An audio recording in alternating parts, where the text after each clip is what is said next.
NXT women's division, it's like stacked. And there's this mix of, these girls that have been there and they've been working so hard and they've been trying to get to the top. And then there's a mix of, okay, now we got these new faces who just came in and they're getting all of the attention. When you were kind of in and out of NXT with everything you were dealing with, how was it getting used to this new locker room with new faces or added faces? How was that?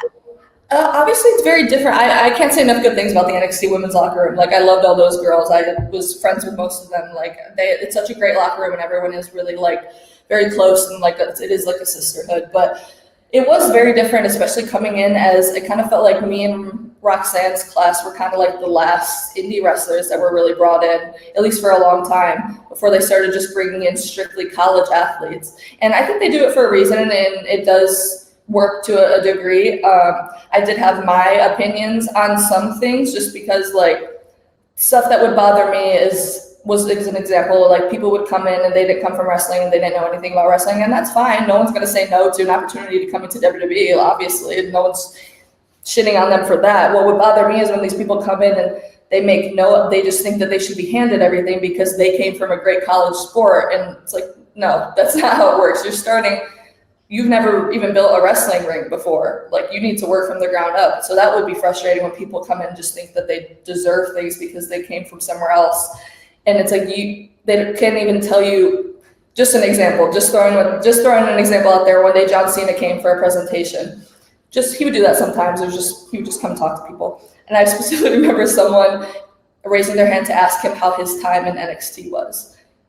And it's a little thing, but it was just so many things like that. It just became so frustrating where, like, it felt like the culture of wrestling was being lost. And that's what I got brought up in, and that's what I watched. And, like, I remember when I was, like, wanting to be a wrestler at 8 years old, I was, like, studying as much as I could because I was scared someday someone's going to ask me a question about WrestleMania 3 and I don't know the answer, and then I'm going to get fired. Like, I took it so seriously. So then when people were coming in and they couldn't even tell you who the champion on Raw at that time is because they don't even take the time to watch or understand, or because they have no passion for it, that is when it became very, very frustrating. And I feel like it got so overwhelmingly annoying to me that I let it get to me so bad that it got to a point where I was just like, I can't even think about this stuff anymore. But I think it does work out in a lot of instances. Someone like, I feel like I always reference her, but I love Kalani Jordan. She's someone who didn't come from wrestling, but she works her ass off. She knows her history. She puts in the effort. She loves it now. Like, people like that. And then, Tiffany Stratton's another example. She